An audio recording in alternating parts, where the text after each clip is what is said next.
Merhaba, selamlar.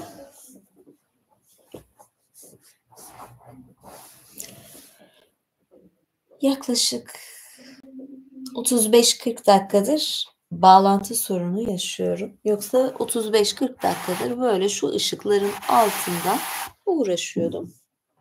Baktım bağlanamadı. Ben de bilgisayardan bağlantıyı yaptım.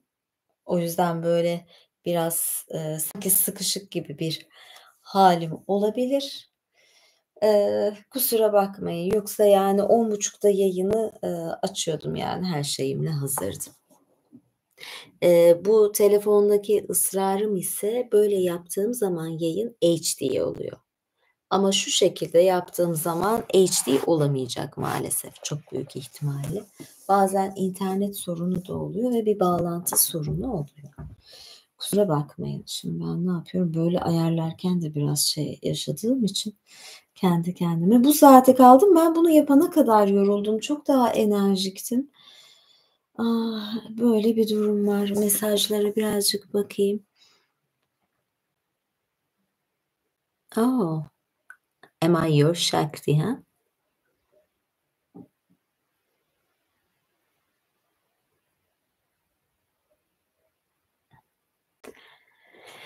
Evet. Teşekkür ederim. Şöyle ben ne yapayım? Böyle yapmam lazım ya. Aynen. Şeyi de ayarlayamadım böyle olunca. Böyle şey geliyor. Hımm.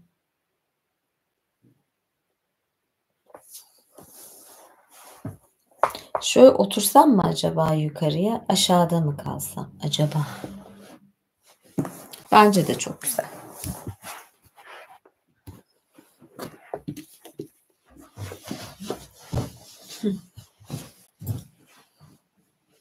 Böyle oldu mu acaba?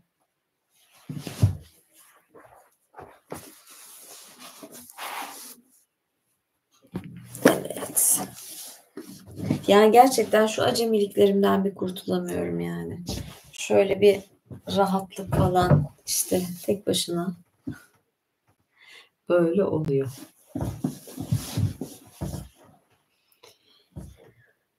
Evet, hoş geldiniz. Tatlı ses tonuna takındım. Gülümseme.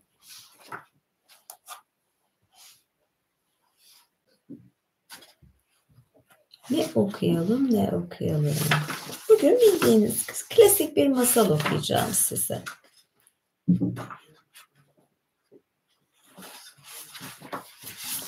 Şimdi kış günü diye şunu okusam mı diyorum birazcık da. Bunu oku prenses ya da bunu oku dersiniz prenses ya da kraliçe. Bakayım.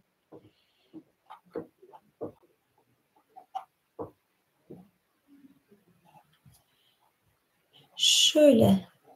Size Demir Soba diye bir masal okuyayım mı? Sobalı falan. Nasıldır acaba? İlk açtım elime o geldi mesela. Ne dersiniz? Sobalı falan. Şimdi yorumları göremiyorum. Evet, prensesli falan filan böyle bir masal. Bence olur. Şöyle bir yorumlara bakayım. Bir seçenek daha sunacağım size.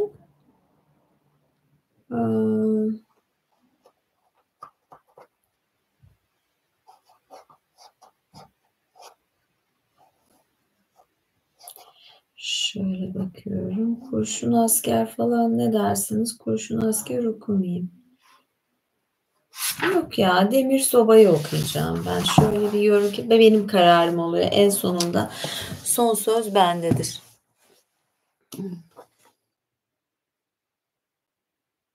Teşekkür ederim, teşekkür ederim.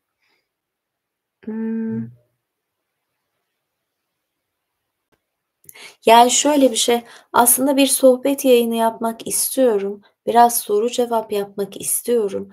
Bunu Instagram'da yapıp ondan sonra buraya yüklemeyi düşünüyordum. Bu yayını daha vakitlice yapsaydım eğer böyle yapacaktık. Çünkü kanalda bazı yenilikler düşünüyorum. Bazı ufak tefek değişiklikler ve üyelik sisteminde de size bunun için bir teaser yapacağım. Orada bunları anlatacağım ve bir canlı yayın da yapacağız. Karşılıklı konuştuğumuz. Bunu büyük ihtimalle Instagram'da yapar, buraya yüklerim. Ama şimdi son söz olarak bir masal yayınına geçelim. Ondan sonra belki biraz sohbet ederiz. Evet.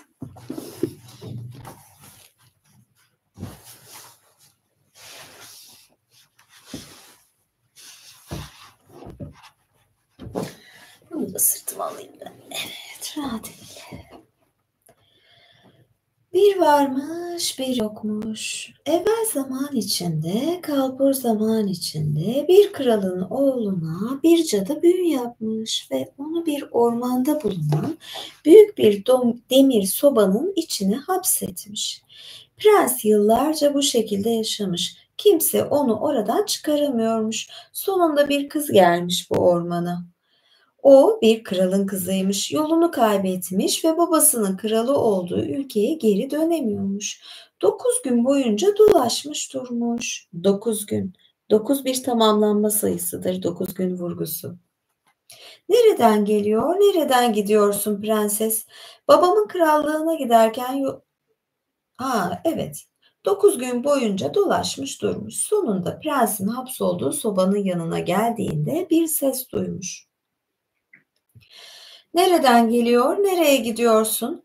Prenses, babamın krallığına giderken yolumu kaybettim. Bir daha evime gidemeyeceğimden korkuyorum diye yanıtlamış.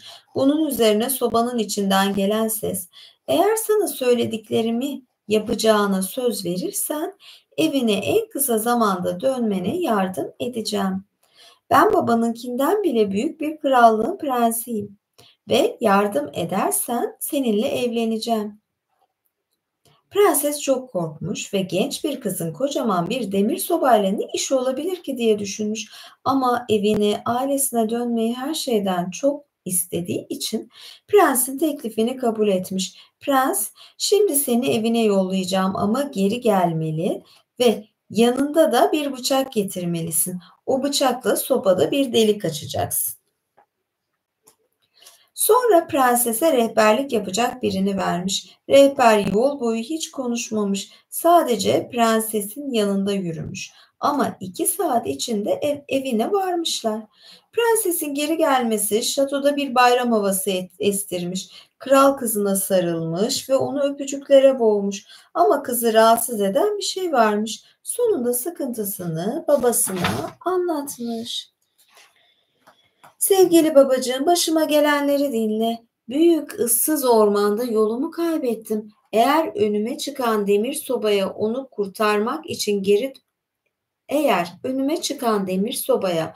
kurtarmak için geri döneceğime ve onunla evleneceğime söz vermeseydim, sizleri bir daha asla bulamazdım.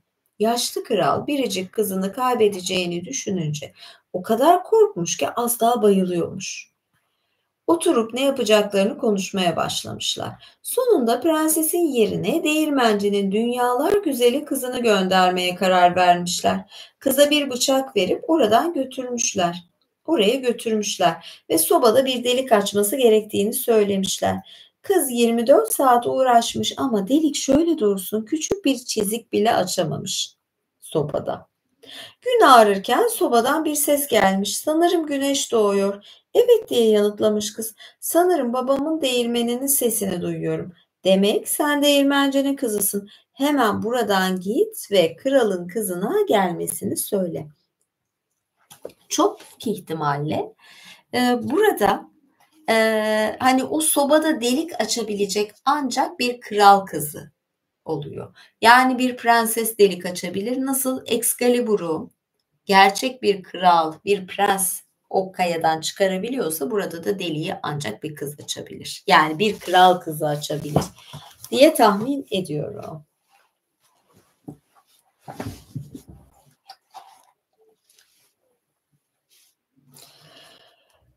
Kız geri dönmüş, sobanın içindeki şeyin kendisini değil, prensesi istediğini anlatmış krala. Kral dehşete kapılmış, kızı da iki gözü iki çeşme ağlamaya başlamış. Hemen akıllarına çobanın kızı gelmiş ve o değirmencinin kızından bile daha güzelmiş. Kızı çağırmışlar ve prensesin yerine ormandaki demir sobaya gitmesi için ona bir parça altın vermişler. Kız ormana gitmiş, sobada bir delik açmak için 24 saat uğraşmış ama nafile. Bıçakla sobaya bir çizik bile atamamış kızcağız. Gün ağarmaya başlar başlamaz sobadan bir ses gelmiş yine. Sanırım güneş doğuyor. Evet demiş kız. Babamın kavalının sesini duyuyorum sanırım. Demek sen çobanın kızısın demiş sobadaki prens. Şimdi hemen git ve bana kralın kızını yolla. Ona benim söylediğimi dikkate almasını söyle. Eğer gelmezse krallıklarını yıkar, taş üstüne taş bırakmam. Prenses bunu duyduğunda gözyaşlarına boğulmuş ama ağlamanın bir yararı yokmuş. Sözünü tutması gerektiğini biliyormuş. Babasına veda etmiş, belindeki kuşağa bir bıçak yerleştirmiş ve ormanın yolunu tutmuş. Ya şöyle bir şey, sanki prenses hiç evlenmeyecek. İşte evlenirsen de bir prensle evleneceksin ama hani sobayla evleneceğini sanıyor. Yani. Sobanın yanına varır varmaz kazımaya başlamış ve 2 saat içinde küçük bir delik açmayı başarmış. Sonra açtığı delikten içeri bakmış. Ya bir de çok yakışıklı görecek büyük ihtimalle prensi. Altın ve değerli taşlarla bezeli zırhı ile sıkıştığı yerde parlayan çok yakışıklı bir gençmiş gördü. Görür görmez hemen aşık olmuş prenses. Bunun üzerine tüm gücüyle kazımaya başlamış ve kısa zamanda prensin dışarı çıkabileceği kadar genişletmiş deliği. Çıkar çıkmaz prens, bundan sonra sen benimsin, ben de senin, beni özgürlüğüme kavuşturduğun ve eşim olacaksın demiş. Prens hemen kendi krallığına götürmek istemiş prensesi. Ama son bir kez evine gidip babasını görmesi için izin vermesi için yalvarmış prenses. Prens buna izin vermiş ama babası ile 3 kelimeden fazla konuşmamasını ve sonra geri gelmesini sıkı sıkı tembihlemiş. Ya büyük ihtimalle 3 kelimeden fazla konuşursa bir büyü devreye girer ya da kız yine geri dönemez, babası yine bırakamaz falan diye düşünüyor. Prenses babasının şatosuna gitmiş. Ama ne yazık ki 3 kelimeden çok daha fazla konuşmuş babasıyla. O anda demir soba yok olmuş ve keskin kılıçlarla kaplı camdan bir dağın tepesine gitmiş. Ama prens sobanın içinde hapis değilmiş. O özgürmüş artık. Prenses babasına veda etmiş, yanına biraz para almış ve tekrar ormana gitmiş. Ama demir soba yerinde değilmiş. 9 gün boyunca aç susuz aramış prenses. O kadar yorulmuş ve acıkmış ki öleceğini düşünmeye başlamış artık. Akşam olduğunda bir ağaca çıkmış. Bir an önce güneş doğmasını diliyormuş tüm kalbiyle, çünkü vahşi hayvanlara yem olmaktan korkuyormuş. Gece yarısı olduğunda çok uzakta bir ışık görmüş. Ah, şuraya bir ulaşabilsem diye geçirmiş aklından. Ağaçtan inmiş ve ışığa doğru yürümeye başlamış. Sonunda çevresine otlar bürümüş. Küçük eski bir eve varmış. Evin önündeki bir odun yığınının yanında durmuş.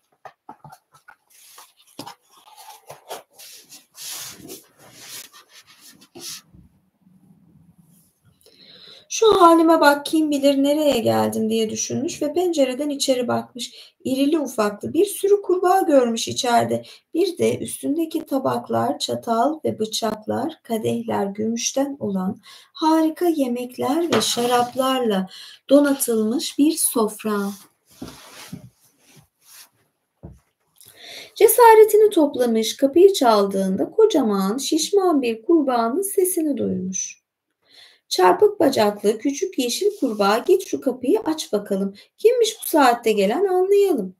Küçük bir kurbağa kapıyı açmış ve prensesi içeri almış. Eve girdiğinde bütün kurbağalar onu selamlamış ve sofraya oturmuşlar. Nereden geldiğini ve ne istediğini sormuşlar.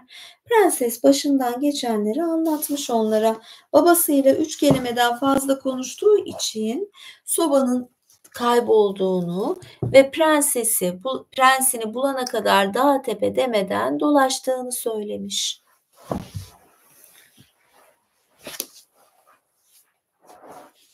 Devam ediyorum burada.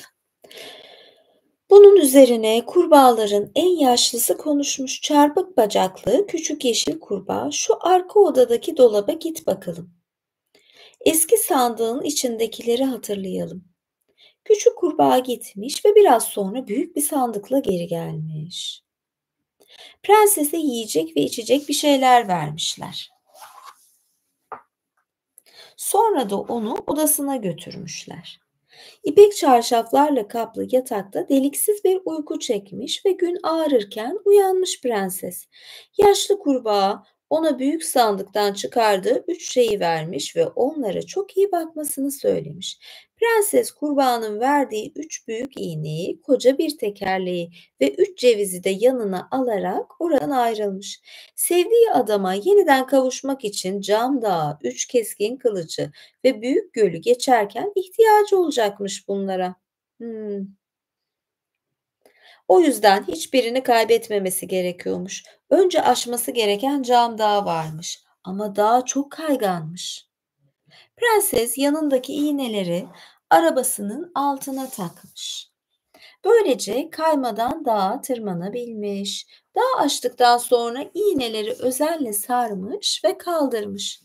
Hemen ardından 3 keskin kılıç çıkmış karşısına. Prenses bu kez tekerleğin üstüne çıkmış ve kılıçların üstünden yuvarlanarak geçmiş. Sonunda büyük bir göle ulaşmış. Gölü de aştığında harikulade bir şato çıkmış karşısına. Kendisini iş arayan bir hizmetçi olarak tanıtarak şatoya girmiş. Arkasında sobadan çıkmasına yardım ettiği prensesin o şatoda olduğunu biliyormuş. Aslında sobadan çıkmasına yardım ettiği prensesin o şatoda olduğunu biliyormuş. Çok düşük bir maaşla mutfakta çalışmak üzere işe almışlar prensesi. Prens çok yakında başka bir prensesle evlenecekmiş. Çünkü kendini kurtaran prensesin uzun zaman önce öldüğünü sanıyormuş. Türk filmi gibi bu da. Yanlış anlaşılmalar, prensesin böyle ağır şartlarda düşük asgari ücretle maaşlı falan çalışması falan bayağı böyle Türk filmi senaryosuna girdik. Evet. Akşam olduğunda elini yüzünü yıkayıp hazırlanırken prenses cebinde yaşlı kurbağanın verdiği 3 cevizi hatırlamış. Yemek için birini kırmış ama ne görse beğenirsiniz. İçinden harikulade bir elbise çıkmış. Prensin evlenmek üzere olduğu prenses bunu duymuş ve kendisine satması için yalvarmaya başlamış. Elbisesinin bir hizmetçiye uygun olmadığını, onun bir prensesin giymesi gerektiğine ikna etmek için dil dökmüş de durmuş. Bizim hizmetçi prenses bir şartla elbiseyi vermeyi kabul etmiş. O gece prensin kapısının önünde uyumak istiyormuş. Prenses elbiseye sahip olmayı o kadar çok istiyormuş ki bunu kabul etmiş. Akşam olduğunda müstakbel kocasına şu aptal hizmetçi kapının önünde uyumak istiyor demiş. Prens eğer sen böyle istiyorsan benim için bir sorun olmaz bu demiş ama prenses onun şarabına gizlice uyku ilacı katmış.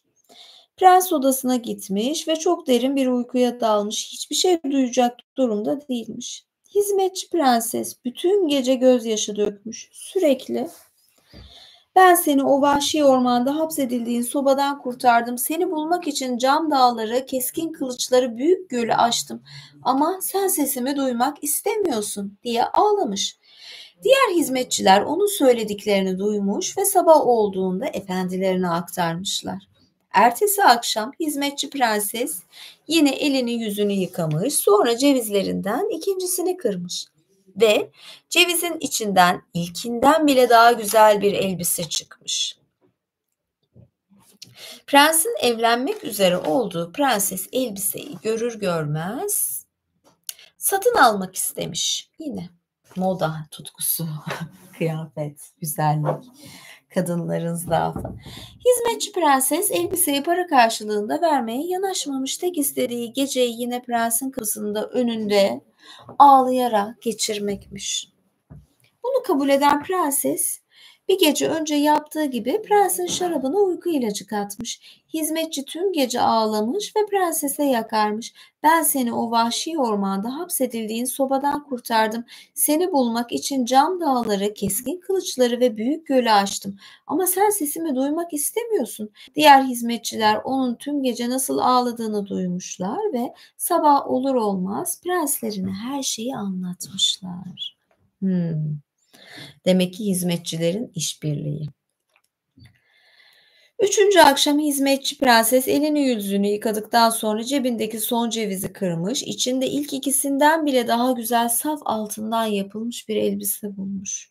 Prenses elbisesini satın almak istediğinde para istememiş, yine aynı şartı koşmuş.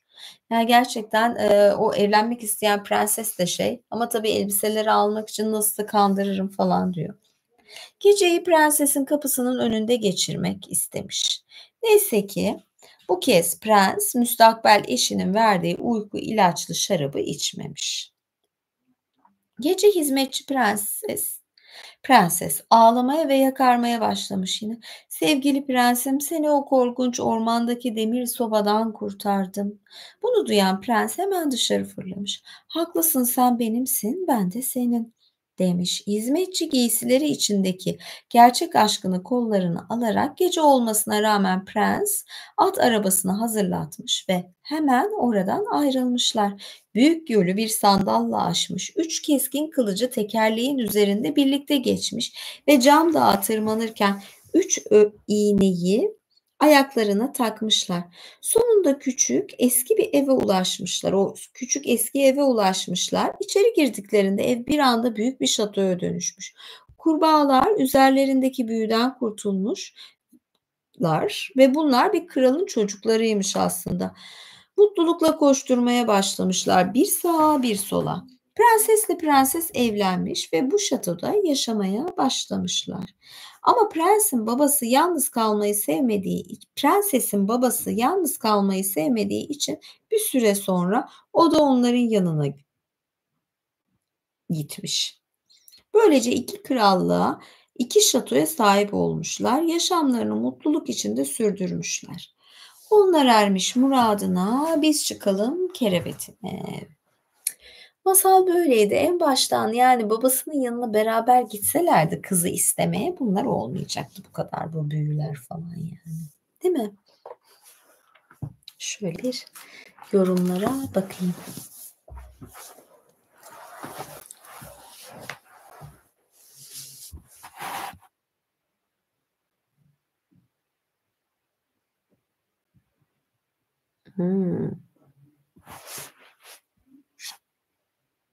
Evet.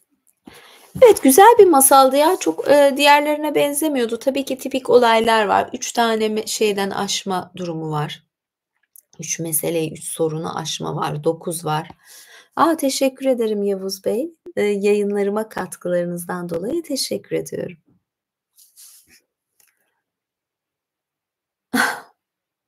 Tarot.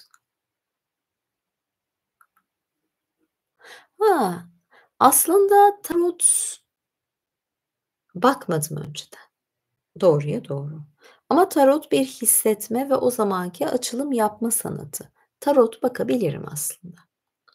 Ama benim onu 14 Şubat o zamana kadar biraz çalışmam lazım. Bu arada şunu size söyleyeyim, 14 Şubat biraz sorunlu bir tarih astrolojik olarak. Şimdi ben şöyle bir şey yapacağım. Benim üye yayınlarımda, yani 2 tip üye yayınım var. Savaşçı üye yayınlarım ve imparator üye yayınlarım. Bunlarda imparatorlara, şöyle bir, jest yapacağımı söyledim. Bu biraz da ders gibi. Ben bazı şeyleri anlatırken hiç böyle ders ve sıkıcı hale gelmiyor. Bir ilkokul çocuğuna anlatırcasına, tane tane, herkesin anlayacağı şekilde ve çok keyifli bir şekilde anlatabiliyorum. Ya, haritada bakabiliyorum. Çeşitli, Yorumlar da yapabiliyorum. Tabii ki ilerisini bilen, geleceği bilen yalnızca Allah'tır ama sadece o zamanın ruhuyla ilgili hissettiklerimi ve analitik olarak değerlendirmelerimi sunuyorum. Ha, tarot da aslında bunlardan biri. Tarot'un farklı, durumları da var ama mesela size şöyle söyleyeyim, 14-15 Şubat bu tarihlerde Güneşle, Plüton arasında bir kavuşum var Kova burcunda. Evet, Kova burçları biraz dikkat etsinler. Bunu baştan söyleyeyim. Yükseleni Kova olanlar, kendileri Kova burcu olanlar. Önümüzdeki günlerde Kova'da bir toplanma var. Kova burcunda bir vurgu var ve, o dönemde de Plüton'la Güneş'in bir araya gelmesi de bazı şeyleri yıkar, yeniden yapar ya da yapılandırır. Böyle bir dönem söz konusu. Ama, randevulu bir şekilde ben de üyelerle ilgili çeşitli yorumlar yapacağım. O zaman evet, Yavuz Bey'e 14 Şubat'a randevu istiyordu. Ben de bir kendime tarot destesi hazırlarım ve yorum yaparım.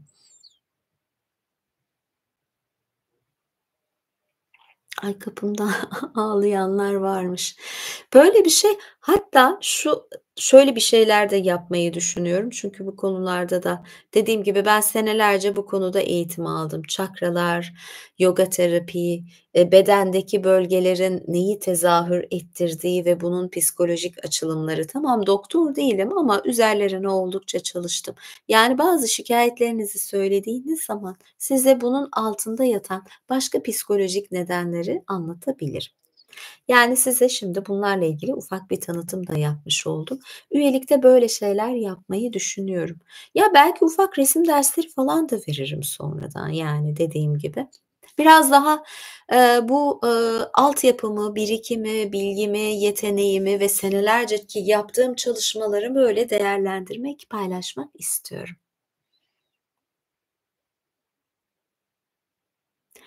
Bana tapınma isteğinin psikolojik sebebi ne olabilir ve bende ne hissettiriyor?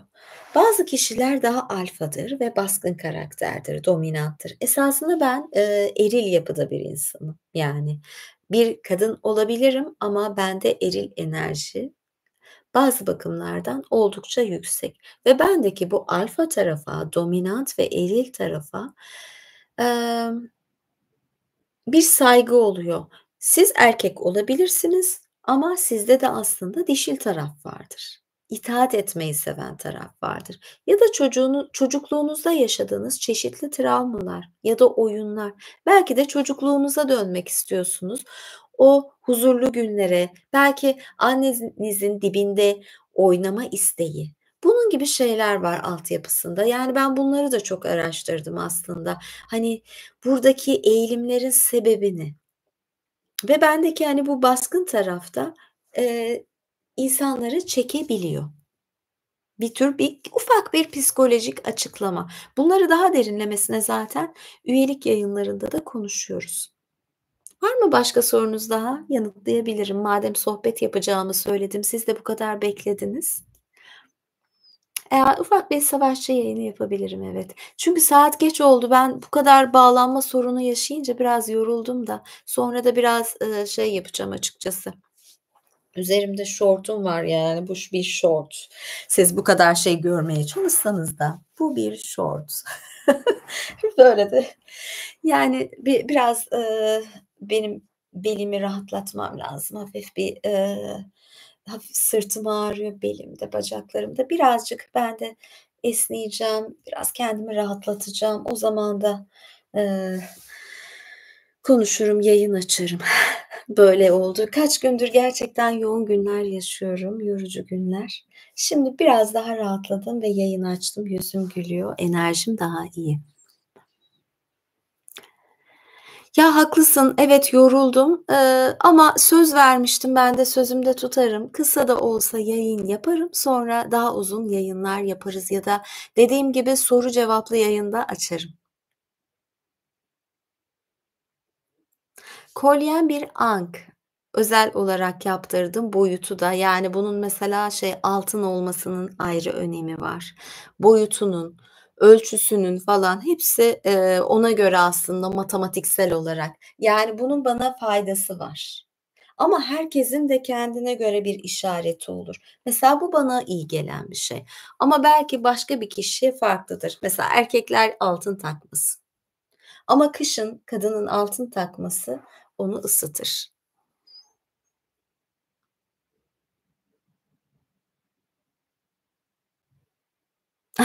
Sözüme sadık olmak güzel bir hanıma yakışmıyor. Yine de dediğim gibi ben her zaman, yani birebir görüp tanımasam da sözüme sadık olurum. Benim olarak nasıl hissettiriyor?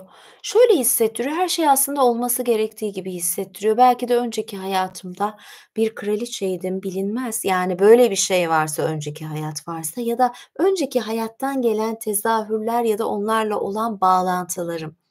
Ben, yani, klasik anlamda reenkarnasyona inanmıyorum ama farklı inançlarım var ve bu sistem farklı yürüyor. O yüzden de, emm, yani, bu geçmişte de benim ruhumda da olan bir şey. Ben bir yere gittiğim zaman orayı farklı bir şekilde yönetirim derinden. Kibar kibar, tatlı tatlı ve ne hissettiriyor? Dediğim gibi her şey olması gerektiği gibi oluyor, böyle hissettiriyor. Ya, açıkçası ben yoga videosu bir tane de mesela çekmiştim, onun daha montajını yapamadım, biliyor musunuz? Yani, bugün de zaten şey yapacağım, dediğim gibi biraz yoga terapi çünkü bunun da şeyini biliyorum ve kendimi böyle bu kollarımı, biraz belimi esnetmem lazım, bacaklarımı birazcık böyle bir rahatlayayım. Kütür kütür yoksa sırtım, omzum. Ankara'da kar yok. Bu sene İstanbul'da da yağmadı ama Ankara'da kar olmaması ilginç. Mesela, İç Anadolu şeyde bile ağzım yamuluyor. Niye yamuluyor ya? Allah Allah. Neyse. Ya, Kars'ta bile doğru dürüst kar yokmuş. Evet. Herkese karşı olmaz. Çünkü bende böyle bir enerji var. Böyle bir titreşimi aldığınız için buna çekiliyorsunuz. Mesela bir kraliçe arı kovanda tektir ve ona erkek arılar hizmet eder. İşçi arılar da hizmet eder. Kraliçe arı orayı toparlar. Onun etrafında dönerler resmen. Böyle bir şey vardır yani.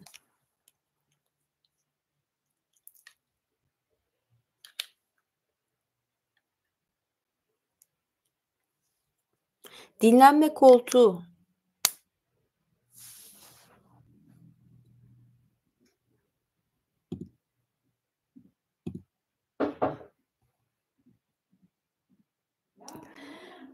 Dinlenme koltuğu geçen öyle bir şeyden yaptım. Böyle bir tane de koltuk vardır ya, hani, psikologlarda olur falan yatayda. Şimdi onu almaya şey yapmadım ama farklı bir koltuktan bir sunum yapacağım. Yani çeşitli sahneler yapıyorum ama her zaman, stüdyodan olmuyor, bazen buradan oluyor.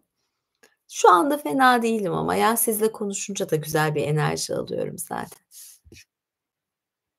Kendime en yakıştırdığım renk: kırmızı, pembe, beyaz. Aslında siyah da çok yakışıyor. Baksanıza siyah.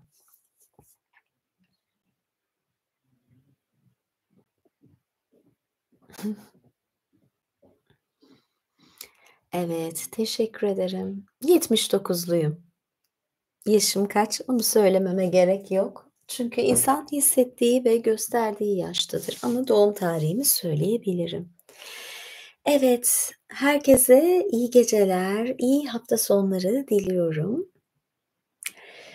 Eee, evet, yapmanız gerekenleri ben size tekrar söyleyeyim mi? Güzel yorumlarınızı paylaşmanız beni mutlu ediyor. Yayına beğeni koyun. Dediğim gibi üyeliklerde de böyle yenilikler olacak. Abonman üyeliğim, savaşçı üyelikler devam ediyor. Daha fazla shorts paylaşacağım. Nasıl Instagram'da eskiden daha fazla reels paylaşıyordum. Yani yine Instagram'da paylaşacağım ama, yani Instagram üyeliği yerine YouTube'daki, üyeliklerimde daha fazla shorts olacak. Ve dediğim gibi çeşitli söyleşi gibi, yorum gibi, ders gibi, birebir ders gibi yayınlar yapacağım. Bunları belki randevulaşacağız, evet, mesela. Yavuz Bey zaten bana sürekli, destekte de bulunur. talep etti bir tarihi ve ben de bunu gerçekleştirmeye bakacağım yazılarla bir şekilde online olarak YouTube üzerinden bu tür yorumlar, çalışmalar olacak. Tapabiliyor musunuz? Şu anda da belki tapıyorsunuz. Ben taptığınızı göremiyorum. Belki tapıyorsunuz şu anda. Bilinmez. Görüşmek üzere. Herkese iyi geceler, iyi hafta sonları. Hoşça kalın.